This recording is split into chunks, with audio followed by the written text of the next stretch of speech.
Hello, யாரு? நான் தான் பேசுறேன். நான் தானே. யாரு? கோயில்ல பார்த்து பேசுனேனே, அதுக்குள்ள என் குரலை மறந்துட்டியா? என் போன் நம்பர் உங்களுக்கு எப்படி தெரியும்? கொலையை செஞ்சது நீதானு கண்டுபிடிச்ச எனக்கு உன் போன் நம்பரை கண்டுபிடிக்கிறதா பெரிய சிரமம். வின்சர் பார்க்ல ரூம் நம்பர் 302ல தங்கியிருக்கேன். நீ உடனே வந்து பார்த்தா உனக்கு நல்லது, எனக்கு நல்லது. இதுக்கு மேல தொந்தரவு பண்ணீங்கன்னா மரியாதை கெட்டு போயிடும். ஜாக்கிரதை. யாருமா? Wrong number. ராங் நம்பர் கிட்டே இவ்வளவு நேரம் பேசிக்கிட்டு இருந்த? உங்களுக்கு என்ன பைத்தியமா பிடிச்சிருக்கு? ஏன் இப்படி கொடுமைப்படுத்துறீங்க? ஏய் பிரியா, என்னடி ஆச்சு உனக்கு? நான் பிருந்தா பேசுறேன். சாரி பிருந்தா, அடிக்கடி ஒருத்தன் தப்பா போன் பண்ணி ஏதோ பேசிக்கிட்டு இருந்தான். அவன் நினைச்சிட்டேன். என்ன ஏதோ குழப்பமா பேசுற? ஏதாவது பிரச்சனையா? மனசு சரியில்லை. உன்கிட்ட பேச வேண்டியது நிறைய இருக்கு. கூடிய சீக்கிரத்துல பெங்களூர்ல வந்து உன்னை வெயிட் பண்றேன். இப்படி நிறைய தடவை சொல்லிட்டு என்ன ஏமாத்திருக்க. இந்த தடவை கண்டிப்பா வருவேன்னு நினைக்கிறேன். ஓகே, பாய். பாய். இதுவும் ராங் நம்பரா? தாய்மா, இன்னும் கொஞ்ச நாளைக்கு என்ன எதுவும் கேட்காத. நேரம் வரும்போது நானே எல்லா விஷயத்தையும் சொல்றேன். நீ சொல்றது யோசிச்சு பார்த்தா காரணம் இல்லாம அலெக்ஸ் அந்த பொண்ணு பின்னாடி சுத்த மாட்டான். தம்பி கொலைக்கு அந்த பொண்ணுக்கு ஏதோ சம்பந்தம் இருக்கு. அந்த பொண்ணு யாரு, எங்க இருக்கான்னு நீ கண்டுபிடி. அலெக்ஸை நான் பாத்துக்கிறேன்.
ஹலோ, ஹோட்டலுக்கு வருவேன்னு நினைச்சேன்.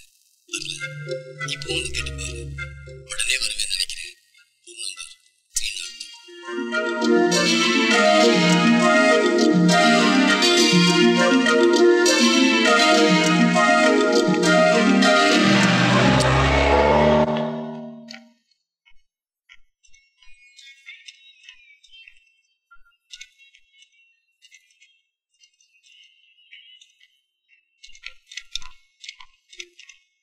302 எங்க இருக்கு?3rd floor.